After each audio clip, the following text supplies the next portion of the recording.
Entitled cops often believe they're above the law, but what happens when they face the power of the court? Here are 4 times when entitled cops got humbled by court authority. Office under RC 29-2141A1, a felony of the 4th degree, the court is going to impose a prison sentence of 1 year. This is former Officer Charles Reeder from the Pike County Sheriff's Office. In March 2021, Officer Reeder is in the court attending his sentencing in a case where he has been charged of theft and tampering with evidence. Officer Reeder allegedly stole $5,000 from the office, which was confiscated by the cops from other cases. It is said that he had used this money in gambling. Officer Reeder had pleaded guilty to both the charges of theft and tampering with evidence. He expects a maximum of 8 years in prison when he appears before the judge. He is now facing the court where he is about to get humbled by the judge. Watch how the sentencing unfolds. Now, the thrust of some of the letters, especially from Ms. Kraft, the licensed social worker. Yes, ma'am. Who didn't start to see until March 2019. Talks about the stress from all these cases, all these criminal cases, the road and murders and whatever. Did you ever tell your counselors about stealing from the evidence envelopes? Yes, we discussed that. I'm sure there was a lot of stress and sleepless nights you had in terms of your post-traumatic stress syndrome or your anxiety caused by the fact that you opened up these envelopes and took money that didn't belong to you. Yes, Your Honor, I was being treated since 2013 for those conditions, and it progressively got worse. Well, it got worse during the time period in which these offenses occurred, and in 2016, starting the investigation of rodent homicides. But I wanted to ask you that because from what I can tell, the social worker never mentioned anything in there as a stress factor. She just focused on your police work. And I would think, as I said, if you committed a series of thefts, wouldn't that cause stress? No, Mr. Bolger, let him talk. I didn't want him to interrupt you. Okay, go ahead. I apologize. No, go ahead. I believe in the last letter that she provided, she spoke of the court cases and the stress and things that I was encountering because of that as well. I'm unsure. I believe I provided that to my counsel. Yes, but that's again in terms of the stress over this case, which has caused, I'm sure, untold trauma for you and your family. It's always the unintended innocent victims, the families, that actually suffer the most from one's criminal misconduct. All right. All right, as I said, each case is different. I have sentenced a number of public officials across the state. So I'm trying to determine a commensurate sentence, which I am required to do under Ohio law. This court sentenced Patrick Kelly, the former Athens County Sheriff, to 7 years in prison. He was convicted of engaging in a pattern of corrupt activity, which is different. That count was here, but through a plea bargain, that was dismissed. He also pled guilty to 10 counts of theft in office, 1 count of tampering with evidence, and 1 count of tampering with records. I also sentenced the Sandusky County Sheriff, Kyle Overmeyer. I gave him a sentence of 4 years in prison. He was charged on 3 counts of theft in office, 3 counts of deception to obtain a dangerous drug, 2 counts of tampering with government records. The court sentenced him to 4 years in prison. I also sentenced Detective Sean O'Connell of the Sandusky Sheriff's Office. He was charged with 1 count of tampering with evidence, an F3, and the court imposed a 2-year prison sentence in that case. I also want to deal with the issue of merger before I go further here. Both sides have correctly cited to State versus Ruff, R-U-F-F, 143 Ohio State 3rd, 1114, 2 2015 Ohio 995, in office under RC 292141A1, a felony of the 4th degree. The court is going to impose a prison sentence of 1 year. On count 3, which is also a theft in office count, same section as the court just read, that's also a felony of the 4th degree. The court's going to impose a 1 year prison sentence in that case as well. Tampering with evidence, count 4, 292112A2, I think. A felony of the 3rd degree. The court is going to sentence you to 2 years in prison on that count. Count 6, tampering with evidence, the court is going to also sentence you to 2 years on that tampering with evidence charge. And for the remaining count of conflict of interest in M1, the court is going to impose 6 months in the Summit County Jail. Now, the court believes that some punishment is appropriate for what you have done in terms of tarnishing the name, not just of yourself and your family, but of all law enforcement. And the deterrent effect is something I take very, very seriously. I also take into consideration what defense counsel and the witnesses have said also. As I said, no person is either all good or all bad. In reference to the charges, count 2 and count 3, theft in office, the court had handed out a 1 year prison sentence on those counts. Even though they don't merge as a matter of law, the court is going to order that those 1 year sentences run concurrently with one another. In reference to tampering with evidence, as contained in count 4 and tampering with evidence in count 6, the court is going to impose a 2 year sentence on each of those 2 counts to run concurrently with one another, but consecutively to the 1 year sentence for a total prison sentence of 3 years. Court's going, and on the misdemeanor conflict of interest, I'm going to impose a 6-month sentence in the Pike County Jail to run concurrently with that sentence. The court is going to impose up to 3 years of discretionary post-release control. Now, the court has given you consecutive sentences. I'm going to cite to Revised Code Section 292914C4. Multiple prison terms are imposed on an offender for convictions of multiple offenses. The court may require the offender to serve a prison term consecutively if the court finds the consecutive sentence is necessary to protect the public from future crime or to punish the offender, and the consecutive sentences are not disproportionate to the seriousness of the offender's conduct and the danger the offender poses to the public. And then it goes on to say under subsection CB, the court finds in this case that at least 2 of the multiple offenses were committed as part of one or more criminal pattern of criminal conduct, and the harm caused by 2 or more of these offenses are so great or unusual that no single prison term for any offense committed as part of the course of conduct adequately reflects the seriousness of the offender's conduct. It cannot be underestimated the damage that you have caused to the citizens of Pike County, to law enforcement who every day get up, face the same sort of stresses that you do. They go all home at night, they get up in the morning, their family, they don't know if they're going to come home. The sacrifices that these men and women make, I think you made a mockery of them. I could have imposed a much greater sentence than I have.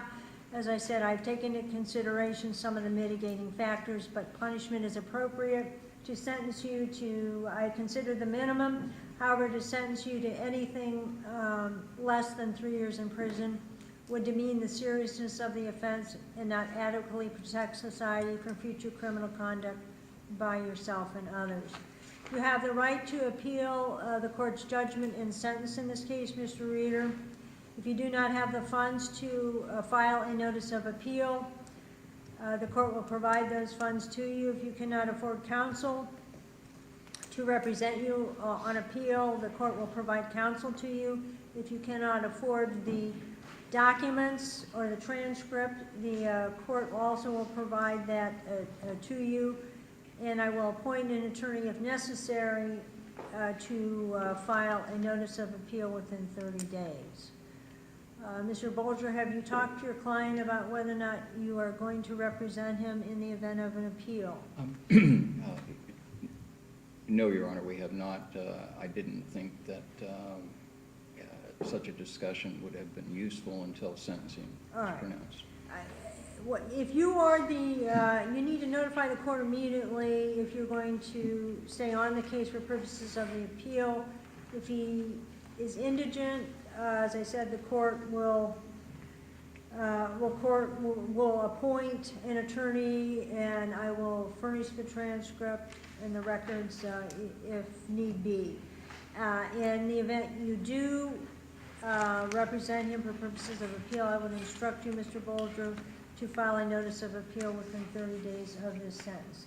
All right, does the state have anything else you want to add? Nothing further from the state, Your Honor. Does the defense have anything you want to add? Your Honor, in our last telephone conference, there was some discussion of the situation that Sheriff Charles Reader's father is in. There does seem to be a confirmation of the representations that I made in the telephone conference concerning the severity of his condition. Would the court consider giving us a report date? All right, he pled guilty on, when was it, last year? September 20th, I believe, Your September Honor. 20th, yes, all right. I have thought about this. If your father was on life support and some doctor, and I mentioned this, if some doctor had written a note saying that he was on death's doorstep, so to speak, I might consider that. But that's not the situation. And as I said, every action in life has a reaction. And it's normally the family of the defendant who suffers the most. Under Ohio law, a warden in a prison has the ability to grant a furlough under certain circumstances. If those circumstances should arise in the future, then you can notify the warden of the institution you're in, and at that point in time, he or she can consider the subject of furlough. All right. That concludes these proceedings. I think you're in custody, but she didn't say that. The judge had questioned him about the reason for stealing that money. Officer Reader explained that he took that money just because he wanted to support some local charities. However, the judge did not take this response as valid since Officer Reader's gambling debt has grown significantly ever since. Officer Reader was sentenced to a total of 6.5 years in prison. However, due to some counts will run concurrently, he would have to spend only 3 years in jail. If you think this was the only cop who got humbled by court authority, wait until you watch this next case. If you have a place for me here, Lord, it needn't be so grand. I never expected to have too much. But if you don't, I understand. There was silence all around the throne where the saints have often trod. As a policeman waiting. This is former Officer William Melendez from the Inkster Police Department. On February 2nd, 2016, Officer Melendez was facing the court due to his being on a trial for a traffic stop that went wrong. He was on trial for assaulting a motorist named Floyd Dent, who was dark-skinned while pulling him over just like in a routine traffic stop. Mr. Dent was held to the ground while Officer Melendez was observed beating him on his head. After this incident, he was immediately fired from the Inkster Police Department. The judge took no excuses for Officer Melendez punching Mr. Dent 16 times. I know I don't deserve a place among the people here. They never wanted me around, except to calm their fears. You have a place for me here, Lord. It needn't be so grand. I never expected to have too much. But if you don't, I understand. There was silence all around the throne where the saints have often trod. As a policeman waited quietly for the judgment of his God. Step forward now, policeman. You won your burdens well. Come walk a beat on my heaven's streets. You've done your time in hell.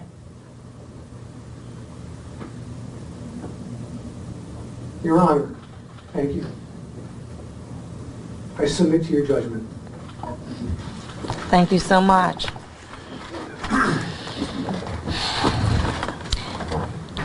Judges, by definition, are impartial decision makers in the pursuit of justice.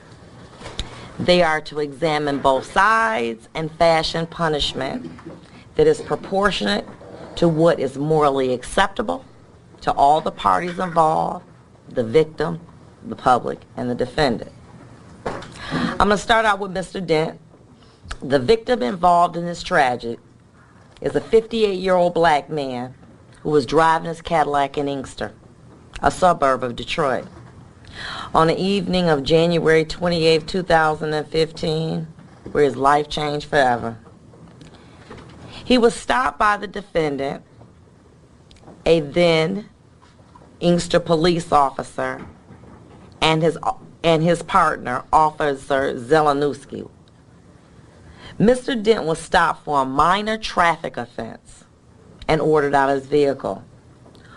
With his hands extended out of his driver's window, he was grabbed out, thrown to the ground, and struck 16 times in the head by the defendant. In his attempt to arrest him, he was thrown onto a window shield of a patrol car, bleeding profusely from a head injury. The responding police officers arrived as the defendant is wrestling the defendant to the ground. Mr. Dent was struck, kicked, and tased while on the ground by what appeared to be a group of angry, anxious police officers that celebrated after the defendant was beaten and cuffed. The video in the car shows the police officers fist bumping as a celebratory act of bravery by the defendant and his cohorts. But the one image that struck out to the court was looking at Mr. Dent in his cell, shaking his head.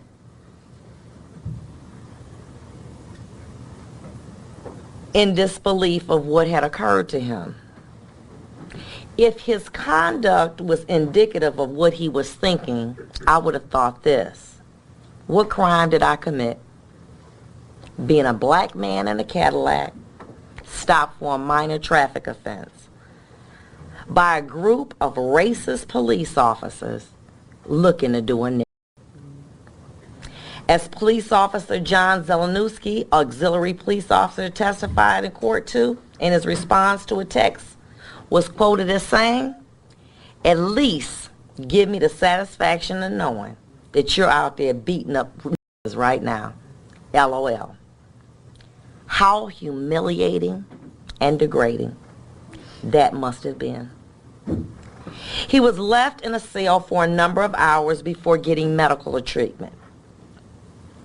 But after hearing the defendant and his fellow officers joke about his injuries as they were wiping blood off their uniforms with disinfectant. 2015. Please be quiet in my courtroom. How does this happen? I'm going to tell you how it happened.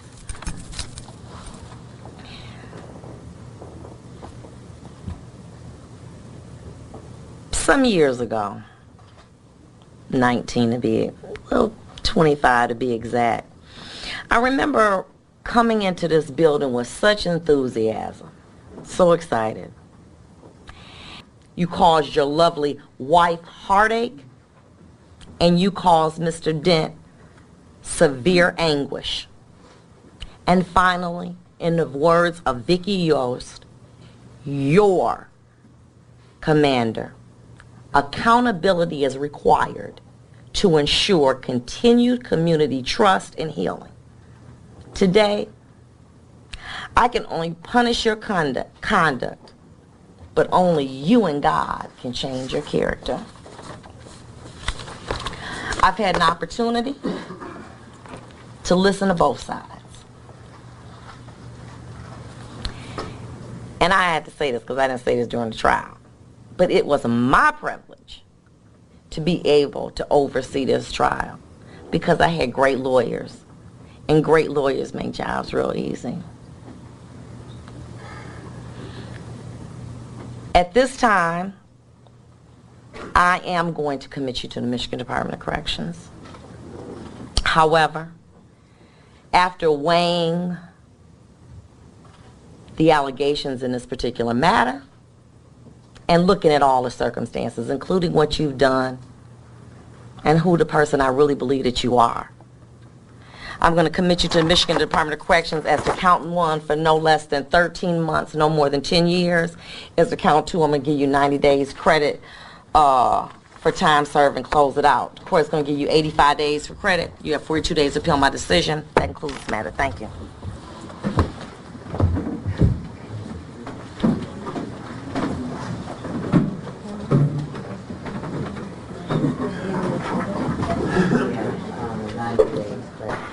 The defense highlights Officer Melendez's years of dedicated service and numerous commendations, presenting the incident as a split-second decision rather than a deliberate attack. They emphasize that Officer Melendez has already faced significant consequences, including job loss, financial hardship, and damage to his reputation. They also recount the struggles his family endured, particularly his wife, who was injured in the line of duty. Ultimately, he received a sentence of 13 months to 10 years in prison by the judge. If you think this was the maximum cops can get humbled, then you probably aren't aware of this next case of former Officer Raja. If you find a defendant guilty of attempted first-degree murder, you must next answer the following questions.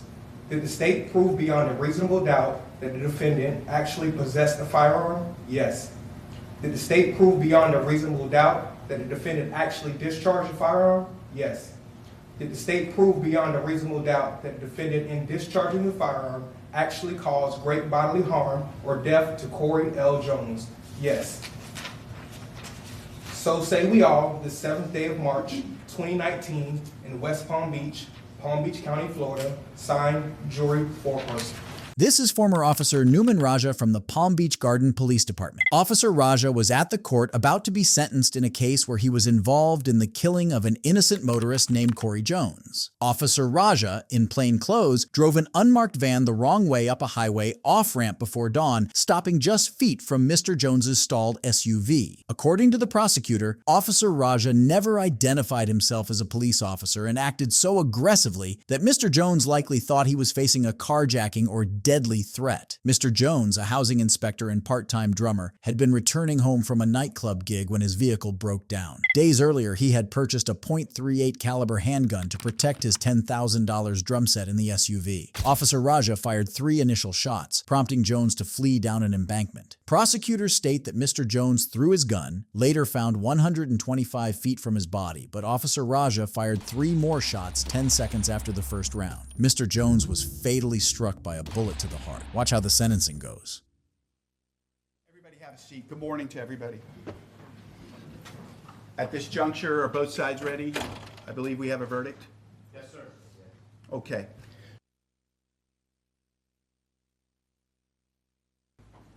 Ladies and gentlemen, I wish to thank you for your time and consideration of this case. I also wish to advise you of some very special privileges enjoyed by jurors. We, the jury, find as follows. As to count 1, we find a defendant guilty of manslaughter while armed with a firearm as charged in the information. As to count 2, we found a defendant guilty of attempted first-degree murder as charged in the information. If you find the defendant guilty of attempted first-degree murder, you must next answer the following questions. Did the state prove beyond a reasonable doubt that the defendant actually possessed a firearm? Yes.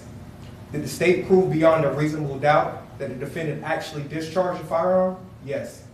Did the state prove beyond a reasonable doubt that the defendant, in discharging the firearm, actually caused great bodily harm or death to Corey L. Jones? Yes. So say we all, the 7th day of March, 2019, in West Palm Beach County, Florida, signed, jury, foreperson. Poll the jury. Juror number 1, were the verdicts is read your verdict? Juror number 2, were the verdicts is read your verdicts? Yes. Juror number 3, were the verdicts is read your verdicts? Yes. Juror number 4, were the verdicts is read your verdicts? Yes. Juror number 5, were the verdicts is read your verdicts? Yes. Juror number 6, were the verdicts is read your verdicts? Yes. Thank you very much. You're excused. All right. So, state, what are your... April 26th, it's a Friday. April 26th. That's the 45-day mark. Yes, sir. Okay, that'll be sentencing, 1:30 in the afternoon.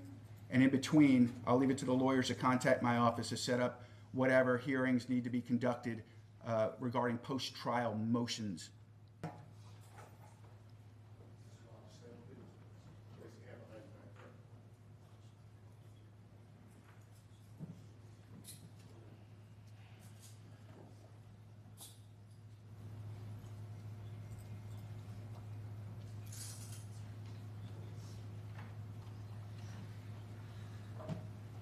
Anything else I need to do this morning? So I revoke any bond. He's held no bond. I'll be adjudicating, but I'll be keeping the post-trial motions made. Officer Raja was sentenced to 25 years in prison by the judge. He was convicted of manslaughter and attempted murder in the fatal shooting of the stranded, dark-skinned motorist, marking the first time in 30 years that an officer in the state was held criminally accountable for an on-duty shooting. If you think this was the last cop who got humbled by court authority, then you probably haven't heard of this next case. Get up, get up, get on your feet. You don't turn on me. Roller, this is the ERU, it's SWAT team. Get on your feet. Get on your feet. Where's the taser? I can't move, man. Get on your feet. Oh, man. Get on your feet.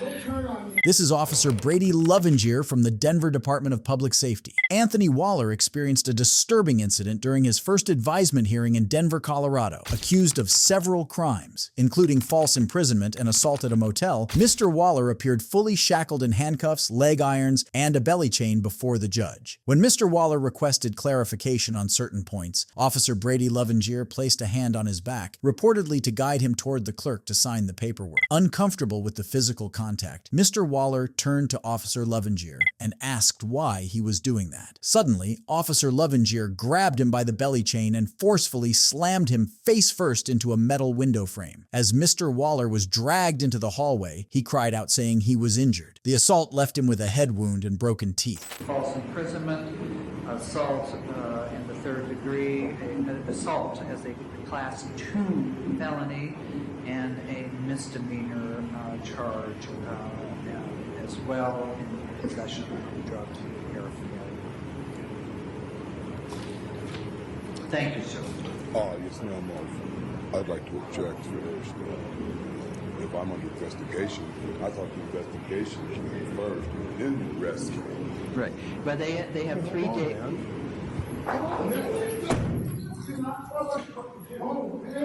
Get up, get up.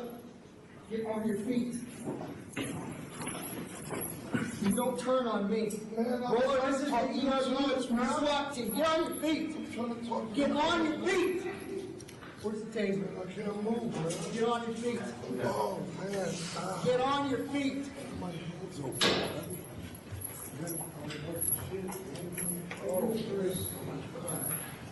Don't turn on me. The sheriff will have to serve.